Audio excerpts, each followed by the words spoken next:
Devil হান্টে গাজীপুরে আরও ৮১ জন আটক। ফ্যাসিবাদের দোসররা যেন জামিন না পায়, পুলিশকে সতর্কতা স্বরাষ্ট্র উপদেষ্টার। এমন ব্যবস্থা করতে হবে যেখানে টিসিবির পণ্যের দরকার হবে না, প্রত্যাশা বাণিজ্য উপদেষ্টার।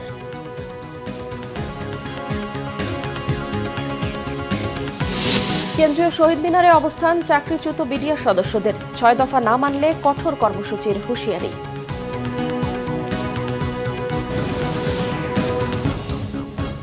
দেখছিলেন ক্রাউন সিমেন্ট সংবাদ শিরোনাম, এবারে বিস্তারিত। অপারেশন ডেভিল হান্টে গাজীপুরে আরও ৮১ জনকে আটক করা হয়েছে। গাজীপুর মেট্রোপলিটন পুলিশের ৮টি থানা এলাকা থেকে ৬৯ জন এবং জেলা পুলিশের ৫টি থানা এলাকা থেকে ১২ জনকে গ্রেফতার করে পুলিশ। এই নিয়ে গত ৩ দিনে ২৬৮ জনকে গ্রেফতার করা হয়েছে। সাবেক মুক্তিযোদ্ধা বিষয়ক মন্ত্রী আকমম মোজাম্মেল হকের বাড়িতে বৈষম্য বিরোধী ছাত্র জনতার উপর হামলা ও মারধরের ঘটনায় দায়ের করা মামলায় গ্রেফতার করা হয়েছে ১০৭ জনকে। গ্রেফতারকৃতদের মধ্যে মোজাম্মেল হকের আত্মীয় স্বজনও রয়েছে। গাজীপুর সদর থানার ওসি মোহাম্মদ মেহেদী হাসান জানান, মহানগর পুলিশের বিভিন্ন টিম ছাত্র জনতার উপর হামলার ঘটনাটি অত্যন্ত গুরুত্ব দিয়ে তদন্ত করছে। একই সাথে ঘটনার সাথে জড়িত ও পলাতক আসামিদের অপারেশন ডেভিল হান্টের অধীনে গ্রেফতারের চেষ্টা অব্যাহত রয়েছে।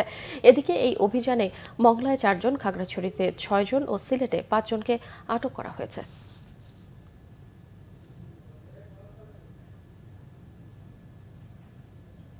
কোন সন্ত্রাসী ফ্যাসিবাদের দোসর যেন জামিন না পায়, পুলিশকে সতর্ক থাকতে বলেছেন স্বরাষ্ট্র উপদেষ্টা অবসরপ্রাপ্ত লেফটেন্যান্ট জেনারেল জাহাঙ্গীর আলম চৌধুরী।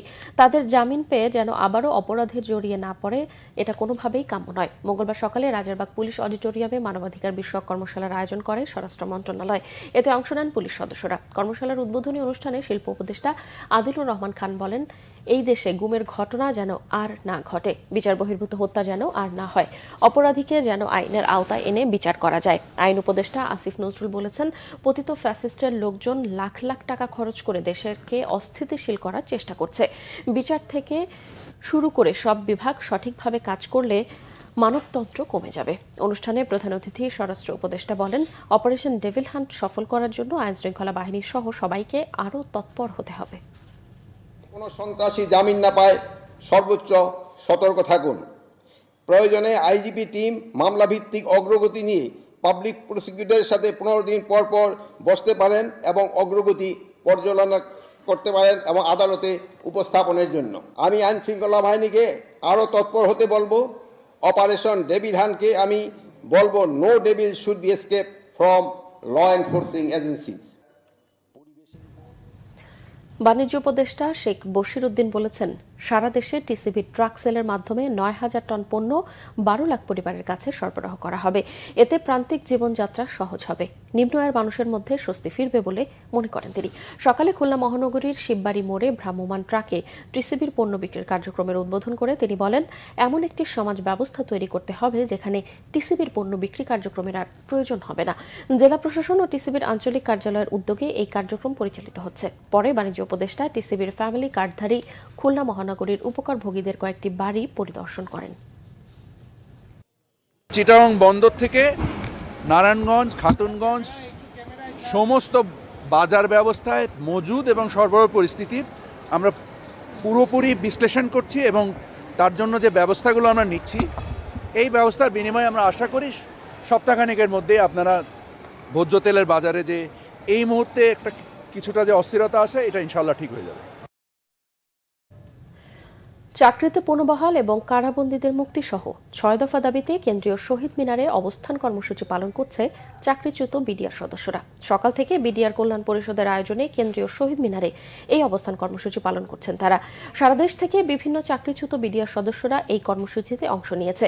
এ সময় তারা স্বাধীন কমিশন গঠন করে পিলখানা হত্যাকাণ্ডে জড়িতদের বিচারের দাবি জানান। সেই সঙ্গে সব নিরপরাধ বিডিআর সদস্যদের অবিলম্বে মুক্তির দাবিও জানান তারা। দাবি না মানলে আরও কঠোর কর্মসূচির ঘোষণাও দেওয়া হয়।